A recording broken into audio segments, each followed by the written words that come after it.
Welcome, everybody. It's Teb Drummo, and this is Social Selling TV. And you can watch this and past episodes at socialsellingtelevision.com.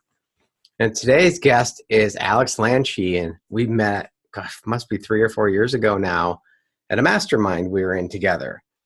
And it's, sometimes you just meet people at a conference or in a mastermind, and you click.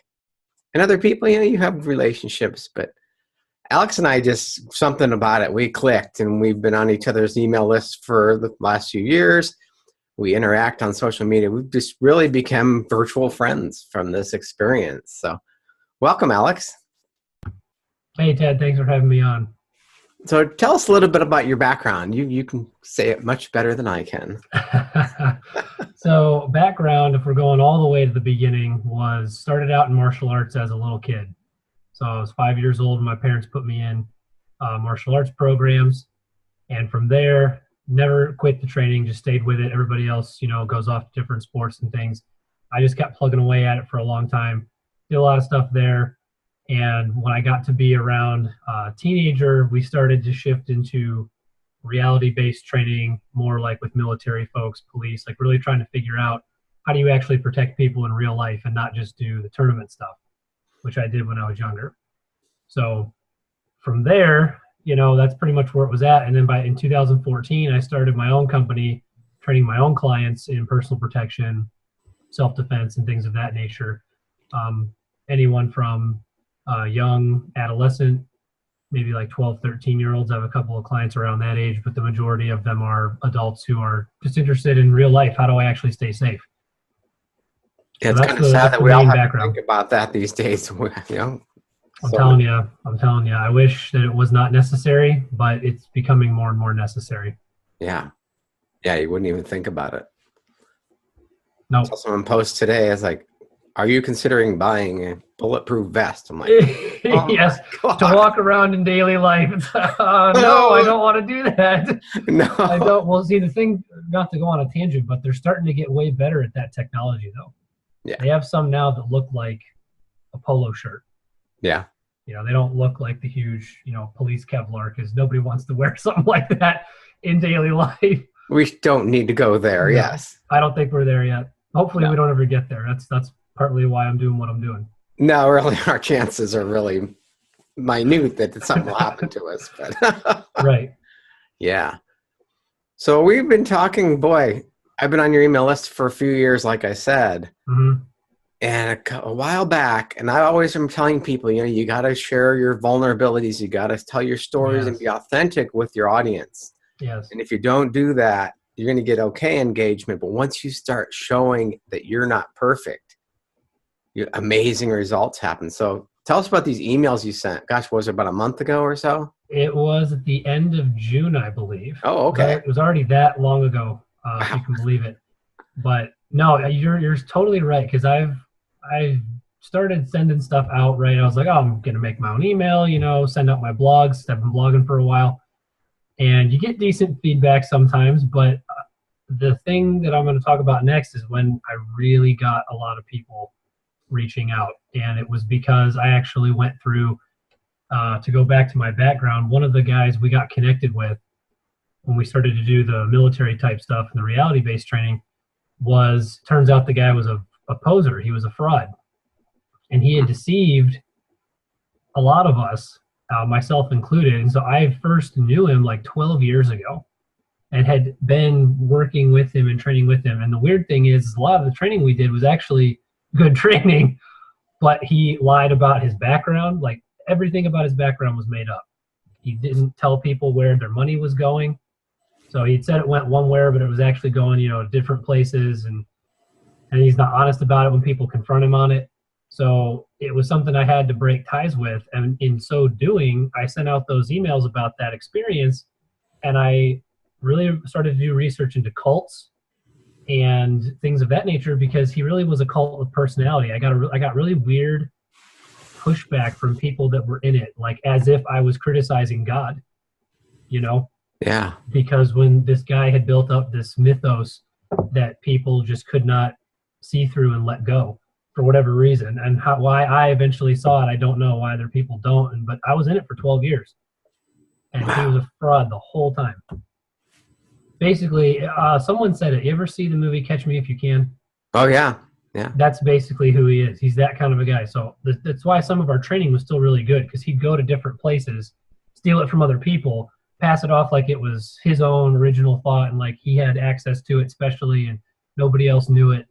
But he's just a good data miner and would pull stuff from everybody else and then lie and say it was his when it wasn't his. So, but yeah, when I sent those emails out about that experience, you contacted me. Other people from the other mastermind that we were connected with reached out and were like, "Hey, do I know this person?" I was like, "No, you guys don't know who it is. It's not a speaker. It's not one of the big like info marketer people. So don't worry about it. It's nobody you're ever gonna know." But and I never named who the person was in the blogs on purpose. I didn't want to get into it's not, well, it wouldn't have been defamation because all the stuff I was saying was true. But I didn't even want to put it out there because everybody who was in it, they knew who I was talking about. You were taking the high road and Yeah. And all the people that needed to know who were still involved, they all knew exactly who I was referring to, because I got emails from some saying like, you shouldn't say things like that about this person. And I was like, how do you know who I'm talking about? right. I didn't say who it was. Oh, because that's exactly what that person does. So Right. Thank you for proving that that's what he does. And they didn't like that too much. But So was it like your intuition just told you something's not right here? yes, eventually, and this was, again, I told this in one of the blogs that I sent out, was for about 3 years ago is when I first started to feel like there's something off. I don't know what it is. Something's wrong. I just had a vague intuition that he's concealing something from you. I didn't even know what it was, but I ignored it for 3 years. It would come up and I would push it aside and go, no, but I'd rationalize it away. It can't be that, because I had too much to lose. Yeah. And I did, honestly, I'm not trying to like toot my own horn, but I did lose a lot, because a lot of the people that are still in that group, they did not leave when I left. They are still supporting this person. They're not really connected with me anymore. And some of these are people I've known for 20 years. Wow. I'm not even 30. So some of these people I've known like basically my whole life, and they really not that close anymore, really can't do much anymore, because they are still in it and they won't admit what the truth is. So Yeah. it was at great personal cost. And that's why I think for 3 years, I was like, no, I don't need to look into that. That's not true. But eventually, So how's it feel now to just let this out, even though you're not naming the person? I have been doing it a lot since June. It's been very cathartic, honestly. And I only talk about who it is with the people who need to know. But that's very few people at this point. Most people don't really care. They Right. still want to get. I had one person who was in it. He said, "I'd prefer not to hear about this, so I'd rather just stay ignorant." I appreciate your honesty. So I stopped talking to him because he didn't want to know. He didn't want to know about it. Right. But See, yeah, for on the me, social side, the engagement that I got from actually talking about that was way better than anything I've ever put out. The data on all those 4 blogs, there was a 4-part blog series about, it being a cult, and then why I left, and signs of what cults are and stuff. All of those by far still have the best data, the best numbers on anything I've ever put out. yeah, because we all publish a lot of content. We teach people. You got to get it out there. Yep, every week putting out new stuff. And for the most part, it's like a monologue. We're really just putting it out there, and we don't get much interaction, even though we'd love to have comments and likes and shares. That's true. 90% of it just, they maybe read it, but doesn't grab their attention and make them want to reach you or pick up the phone and call you. No, I mean, until you get, and you and I think we can speak honestly, we're not at the like Tony Robbins level. Newsflash. Right. So when Oh, I'm not. in case you didn't know, but so until you get to certain points like that, you really don't get a lot of interaction all the time. And it's fascinating for me to study, because there's certain people, they get all kinds of feedback constantly, and what is it about what they're doing that really is making people engage like that? Right. And I think it's kind of different for each influencer depending on who it is. I'm really trying to dive back into Simon Sinek's Start With Why, and really getting clear on why it is I'm doing what I'm doing, to try to hit people that really believe what I believe, because it's hard to talk to everybody at once. what it did for me after reading those, like I always held you in a high level of integrity and esteem, Thank you. self-esteem, and you were up there. But Thank now you. you are at a whole nother level in my eyes I because you appreciate shared that. this incredible thing. It's like, wow, that took a lot to do that.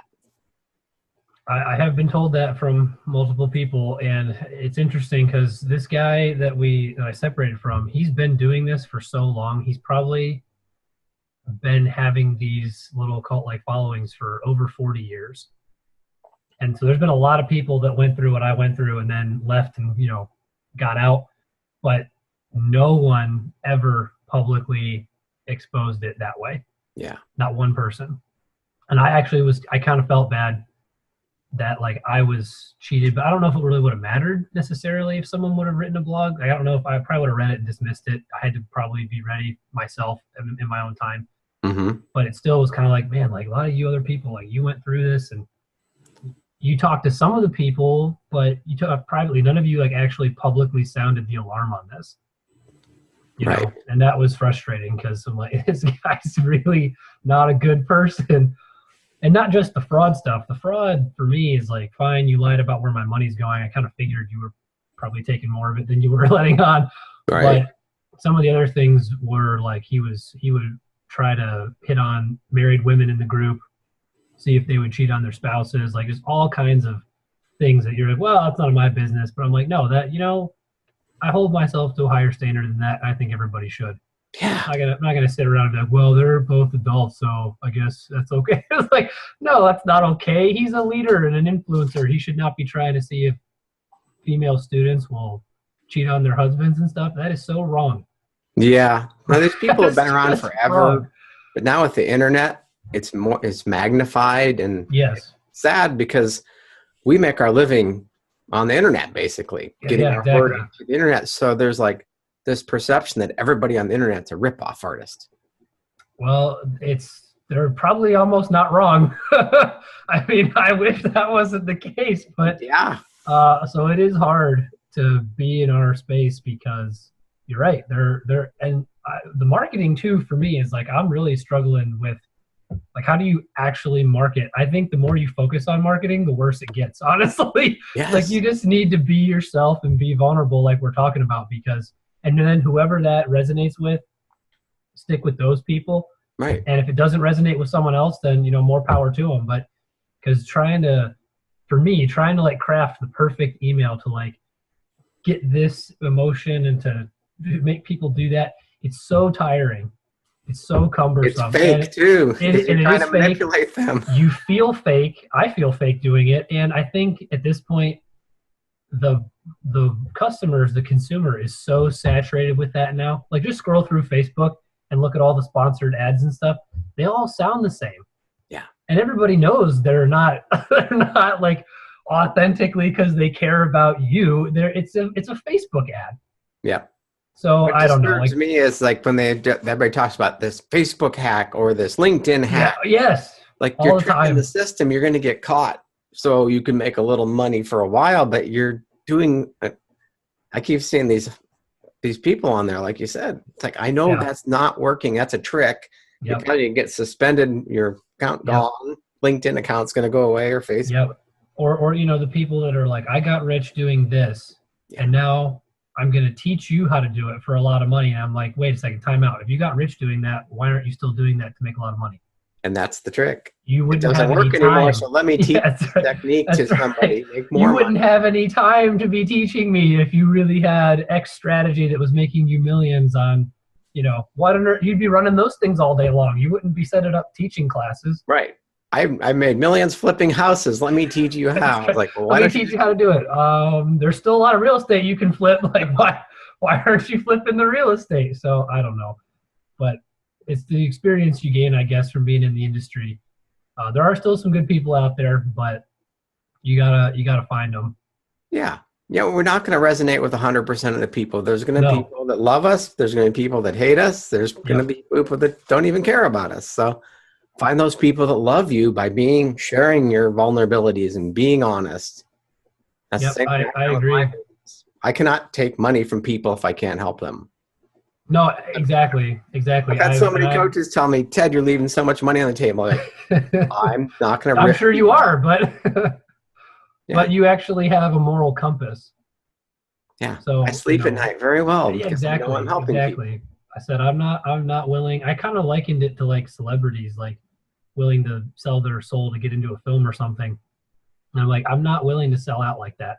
Yeah. I'm just not. So if that means that I'm going to leave money on the table, then I'm going to leave money on the table because I hated myself when I was first getting into the speaker universe, the marketer universe, and being a lot younger when I first got into it. I was like in my early 20s. So I had no idea what I was doing. And you just listen to what all the experts are saying. Oh, okay, I guess I got to be like that. And I hated how I felt when I was trying to be like those people. Yeah. Hated it. Because like, this isn't me. I don't care about any of that stuff. Like me personally, I'm not a big glitz and glam kind of guy. Yeah. I don't need it. Like I'd rather get into the actual truth and the content and stuff. And so I don't tend to put a lot of glitz and glam into how I market things. And if that's leaving a lot of money on the table, I don't know. Me now, they may not be the people I really want to do business with anyway. Right. Because I'd rather work with 10 people that resonate with me than try to get 1,000 people to give me money that I know I can't help. well, yeah, exactly. Exactly. Or that you're going to have to pretend like you're a whole different person around because they like the persona you've created. Right. They don't really care about how you actually are. They need you to act. They need you to be a character. And I don't want to be a character. I mean, I like watching good movies. I like acting, but I don't want to actually be a walking character every time I go to a speech or, get on a podcast or something. I don't want to have to, all right, now we're going into Alex's character that gets put out to the world. I don't really want to do that. Thank you for saying that because forever they've been saying that. I've been doing this 15 years now and they're saying, you got to become someone and have this whole persona and this whole thing is like, why can't I just be myself? Yeah. And you can, as long as you're okay with what the results of that are going to bring. Yeah. Right. I think that's why people end up taking on a character because they think they have to do that to get the kind of business and audience that they want. But like, if you're okay with just attracting people that are like you and that believe what you believe, then it doesn't matter. You don't have to, then it's so easy. You don't have to do a whole lot of extra work for stuff because you just are who you are. And if people like that, then they gravitate to you. And if they don't, they go somewhere else. Because when you deceive people and take their money and don't help them, you're going to get bad reviews on the internet. They're going to attack you. Yeah, it's such a short-term strategy. And I was just on, David Phelps? Yeah. I was just on his podcast, and I asked him about that because I don't know if you've ever seen anything they do at Freedom Founders, but I've been out there a couple of times. They have an amazing community of people. Amazing community of people. And I asked him, like, how did you build that, David? Because, like, a lot of people, all the other events you can go to and stuff, like, I've never been to any events where, like, it's actually got that feel where everybody actually cares about each other. You can kind of tell at these other events, everyone's really just there to try to take for everybody else. Yeah. There isn't really a community feel there. And I'm like, but that's not how David's is. So I'm like, how on earth did you do that? And he said, you have to stick to your values and your principles from the beginning. He said, you're going to be very tempted starting out to compromise on all that, to make money quick, because you got to make money because you're a business. He said, but your long-term success will be so much better served if you just lay your foundational principles down and just stick to them. Just consistently stick with them. It's probably going to be slow growth. You're probably going to struggle in the beginning, but in the long run, you will have a sustainable foundation and you won't be basing it on lies and cheats. And that's exactly what this guy did that I broke away from in the cult.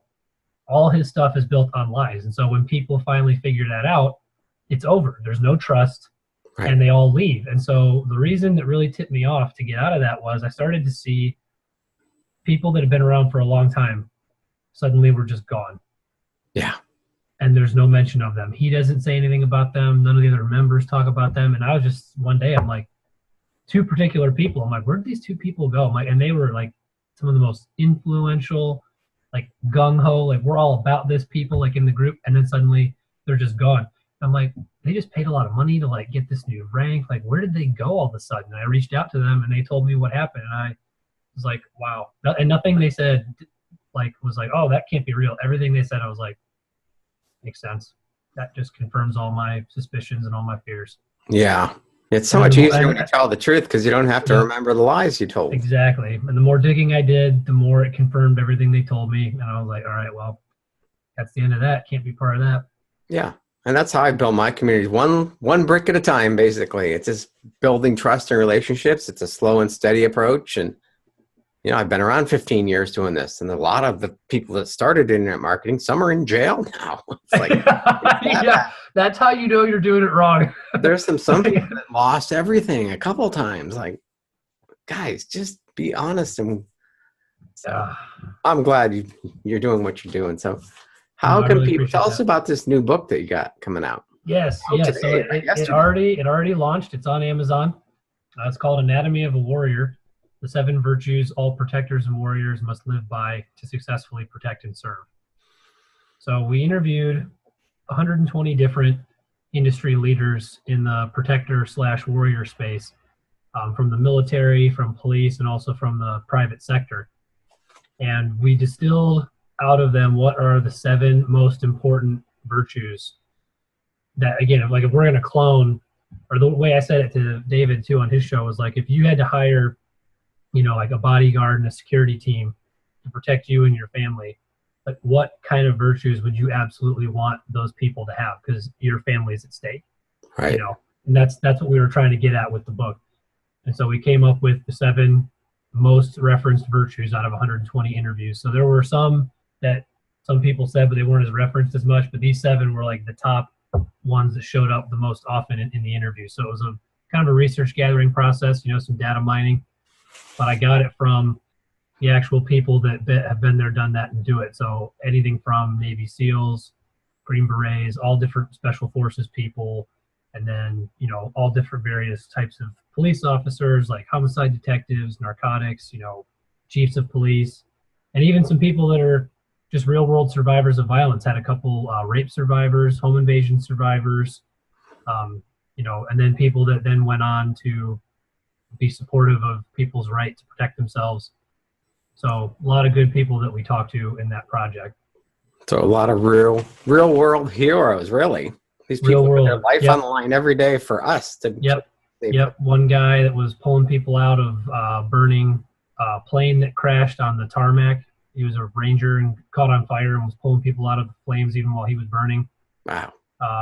Those are some of the more extreme acts of heroism. But then others that were, run-of-the-mill people. They just do their job. They don't really get much attention or gratitude very often, but they do an important thing, whether, again, that's public or private sector.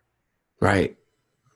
Well, like that guy last week, he saved people in the New York City one. He's like, I'm just doing my job. Just doing his job. The most recent one in Texas, apparently he was neutralized by one of the community members who happened to be an NRA instructor. Yeah. And so he's not that's why the book talks about how anybody can be a warrior, because being a warrior is a choice. It's not a title. It's not a, like some kind of rank or like honor that someone can bestow upon you. Mm-hmm. It's just the way you choose to live. Yeah. So a soldier gets paid to go fight in wars, and, you're usually employed by some kind of government. But a warrior is not necessarily a soldier. That can be anybody. The mother who, is protecting her children is a warrior. Right. She's not a soldier. She's not a professional, but she's a warrior. She'll do anything to protect her children. Right. Right. Yep. So that's really the essence we were trying to get to in the book. And my whole point too is I really think that virtue is like the missing link right now. I think it's the thing that is not being talked about anymore. It's kind of on the tip of everybody's tongue, but no one's really saying it. And the real bottom line is we explore in the book, how do you use virtue to protect yourself from violence? Mm-hmm. How can virtue actually prevent, protect against, and help you prepare for violence? And so it's very ideal, especially for anybody who's in that space. If you actually are a professional in that industry, then it's really going to help you, because that is your job. Your job is to prevent and deal with violence. Right. And then anybody who is not in the professional role, but if they're interested in, what can I actually do? Because a lot of people get, they feel overwhelmed. Like, well, I can't shoot very well. I've never really owned a gun, or you don't even have to own a gun necessarily to be a warrior anyway. That's number one. but it's, virtue is immediately accessible to everyone. Yeah. You don't need a whole lot of training to do it. You don't need to go get a bunch of new gear and spend a whole ton of money on courses, although I do think people should go get some good training. But first and foremost, if you want what's immediately accessible to anyone, to the 85-year-old who's in a wheelchair, it's probably not going to be Rambo anymore, but you can still positively affect people through virtue, and virtue neutralizes violence. Yeah. So that's really, awesome. That's the whole point of the book. So did you intend to write this book and interview those people, or did you just interview a bunch of people and said, I should write a book? Yeah, the story on that is I was out of college and I didn't really know what I was doing because I got to the end of college and I was going to do physical therapy, but got to the last year of undergrad and was like, oh, physical therapy is $100,000 in student loans to go to a PT school. I don't really feel like doing that. Wow. So was looking for other options. Still just finished my degree and graduated, but didn't want to go on to grad school for that kind of money. Yeah. And ended up meeting with a mentor down in Tennessee just to have like a brainstorming session. And we talked about what I was interested in. And obviously it was like, well, you've been in the protector/martial arts space forever. So why don't you interview the top people in the industry and write a book about it? And I was like, okay. At that point, I didn't know what the topic was going to be at all. It was just, all right, that's a good idea, but I have no idea how I'm going to do that. And then you're probably thinking, I've never written a book. How do I write a book? Well, no, I had already written my first book at that point. Oh, okay. Yeah, Warrior Attitude was already out, but in comparison, like the amount of man hours it took to do this last one compared to the first one, it's like 100 to 1. Like the first one, I got something done because I wanted to get a book done. It's still a good book, but it didn't involve all the research. I didn't interview anybody for it. So it had nowhere near the amount of time go into it that this new one did. Yeah. You know, but at the time I had no idea what I was doing. I'm like, all right, guy that I trust says write a book about stuff by talking to people. So let's start talking to people. Those are the best books because they're true stories. Right. And so the first contact I got was one of the bigger guys in the industry, Dave Grossman. I went to one of his seminars and approached him at the event. So here's the ninja stuff for anybody, you know, who wants to take some good stuff away. I went to his event, so I had to show up. I had to put my butt in the seat and, you know, pay to be at an event. And walked up to him at the end at a break and gave him a copy of my first book, the Warrior Attitude book, and just said, hey, you know, I've my third time at your events. I really appreciate everything you've done for the protector world. So I wanted to give you a copy of my book. He was like, oh, he was blown away by that. So I signed him my book, gave it to him, didn't say anything. On another break, then I went up to him and said, I'm also writing another book, and I'm interviewing people for it. Do you mind if I interview you for the book? And he said, sure. I mean, what's he going to say? I gave him a book. Right? So he had to say yes. So, and because he already was very influential in the space, he was able to refer me to 7 or 8 other people. Wow. And that's what really got the project going then, because from that point on, I was able to tell people, like, I've already interviewed Dave Grossman, and that gave a lot more credibility to the project. And some people for sure only did it because they knew he was connected to the project. Like, oh, well, if you interviewed Dave, then it must be legit because he does serious stuff. That's awesome advice right there. That's golden right there. Right. It's truly golden. And I imagined what would have happened if I had started something like this when I was like 18. Yeah. Because if you are a teenager and you do this exact process of interviewing people for books, they will refer you to anyone. Yeah. Because you're a teenager. Everybody wants to help teenagers. It's even better if you're in high school. They will refer you to anybody because, oh, you're a high school student writing a book. They'll pass you along to so many people. So the younger you do it, the better, I think. I mean, they will give you to so many places. And I'm still shocked at some of the people I was able to talk to. So an example is probably one of the biggest guys in the whole industry is Gavin DeBecker. He has the largest private security firm in the world. He was on the New York Times bestsellers list for 17 weeks with one of his books, The Gift of Fear. Wow. Lives, you know, out of the country most of the year and gets like 18 grand for a 1-hour speech. So he's a big deal. Yeah. And he wrote the afterword for the book, and I've never met him in person once. But he still wrote the afterword because he respected the project that much and because he knew about the other people at that point that I had talked to, and he knew it was serious. Yeah. But I'm like, never even met the guy, and he did all that stuff for me. So if you use that process, it's incredible what you can get access to. Kind of the lesson I'm hearing from you is if you don't ask, the answer is no. Yes. No, yeah, because I was literally just sitting there the one day editing and writing, and I was like, why don't I ask Gavin DeBecker to write the afterword? I'm like, the worst thing he can say is no, I'm too busy. Right. And then who cares? You didn't have it before, you don't have it now. And I just reached out, and I'm like, oh, it's probably going to be too late because I was trying to get the book published. And he was like, no, he said, I can work in that time schedule. He worked on my schedule to get it done. So I was like, Yeah. Man. But again, yeah, you definitely will not get any of that stuff if you don't ask for it. And Another huge takeaway. Yeah. Go ahead. You might get rejected, but if you can die to that fear, then it doesn't matter. Just, okay, they said no, go on to the next person, or Yeah. Again, you didn't have it before and you don't have it now, so nothing changed. Right. Just keep going. It doesn't hurt your feelings if they don't respond. No, yeah. If you can divorce, like taking it personally, then you can ask for whatever you want. I think a lot of people maybe don't, because then they kind of get hurt on their personal feelings. They're like, oh, like they said no. It's like, it's not about you. One of those people, they are so busy, they don't have the time. And again, you just didn't build up the relationship enough when you asked. And all it means is no for right now. It doesn't mean, okay, maybe you write another book 2 years later, ask them again. Right. I mean, it's just, it's only over if you think it's over in that sense, because, as long as you're not dead and they're not dead. Yeah. It's just over for right now. It's not over indefinitely. So it's the same thing I did when I wrote my second LinkedIn book. Mm-hmm. I said, actually, James told me to do this. Hey, just mail a copy of your first book to Brian Tracy and write a note, because I've been a Brian Tracy fan for over 20 years. I said, hey, I love your stuff. I own all your programs. I would be honored if you could write a testimonial for my new book. And within 48 hours, I had a testimonial back from him that I included on the cover. That's crazy. And Brian Tracy is an overachiever.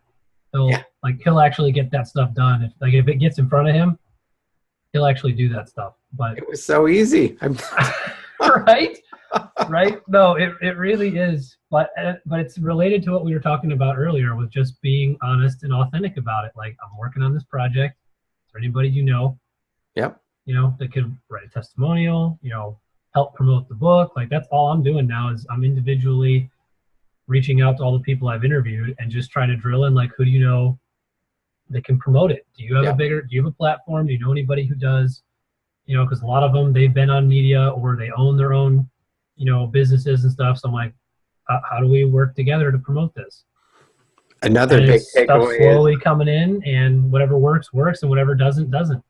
The slow and steady approach is my whole motto in life too. It's another big takeaway though is once you write a book and you can mail it to people or hand them the hard copy or the paperback, it opens up so many doors, because it's a big deal to write a book. It is. Even self-publishing is still a big deal. Number one, people don't automatically assume you self-published.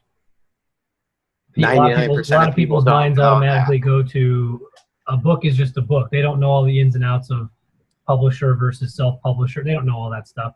Right. So if you have a hard copy to give them, that's a big deal. And I know that had a huge deal in this new book, because if I wasn't able to give Grossman my first book, what was I going to do? Just walk up to him and be like, can I interview you? I mean, he gets those requests all the time.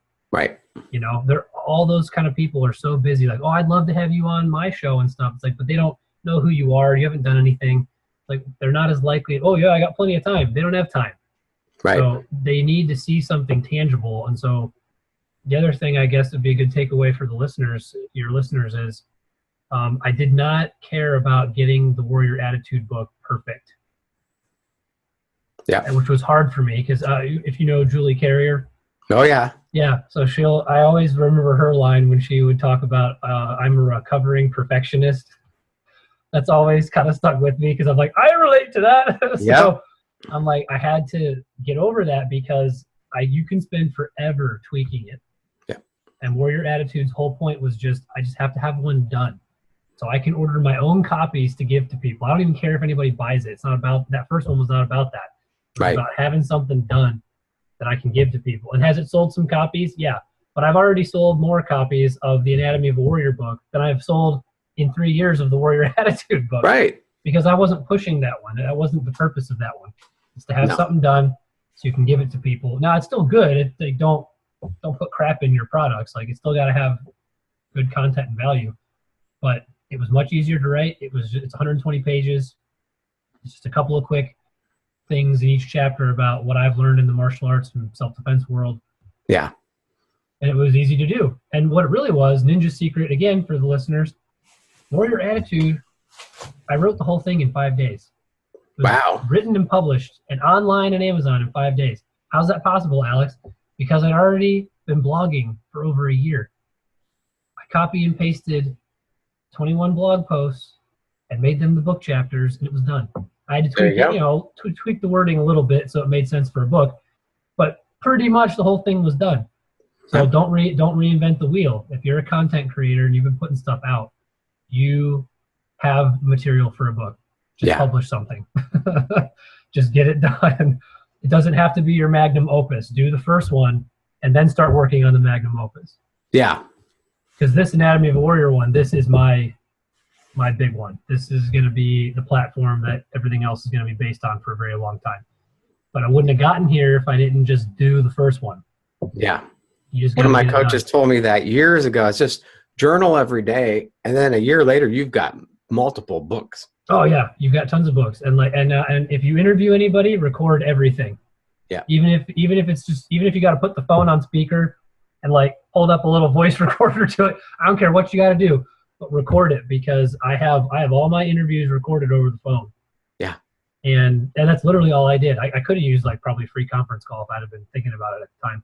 But I literally just pulled out a Sony voice recorder, put people on speaker, hit record. Yeah. And audio is still good enough for me to hear it. It's not great quality for like a podcast, but I can hear everything still. And so I got all that material forever. And we ended up talking about all kinds of things that weren't related to the book. How do you survive deadly force encounters? Then they're telling me crazy stories about when they were, in the service and stuff. And it's like, not all stuff's not going in the book, but I've got all that information saved forever. So if I don't want to pull something else out, write another book, I already did all the interviews. I already have a bunch of the information done. That's the easiest way to create content, like we're doing here. Exactly. Yep. Exactly. It's very, and plus Zoom's so easy to use now. Yeah. I love Zoom. Can't beat it. Yep. So Alex, this is so many great tips here. I can't even begin to summarize. So how can people get in touch with you and get on your email list and get your book? Yes, they can get the book by going to www.alexlanshe.com. So I'll just have you ask for a name and an email, and then that'll take you to the Amazon link.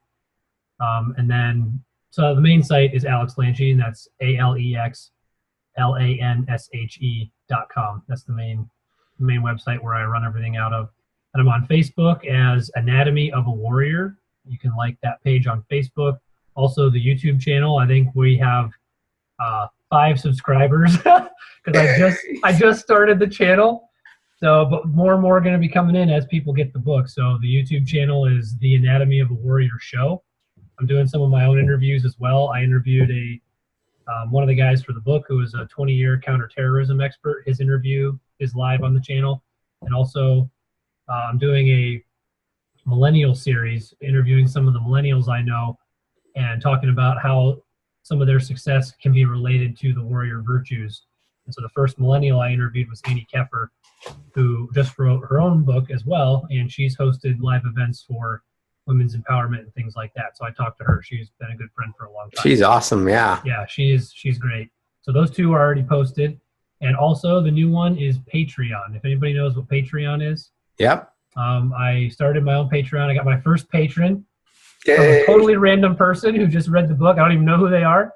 That is cool to see. So I have 1 patron now officially. And if you don't know what Patreon is, it's basically like back in the day, someone like Da Vinci would have had a patron, pay him to create his art, so to speak.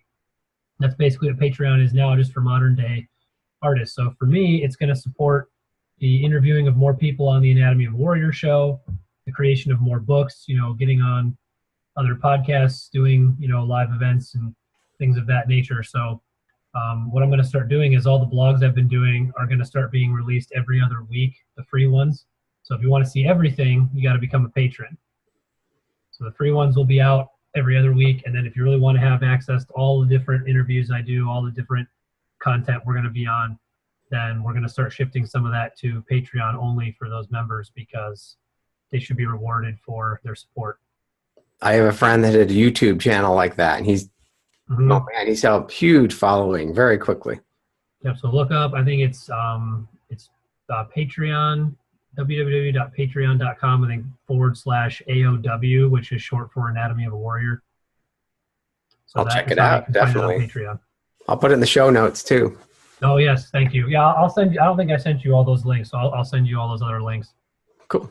I only sent you the Alex Lanshe website, I think. Yeah, I'll get them all in the show notes for you. Hey, thanks for your time. This has been awesome.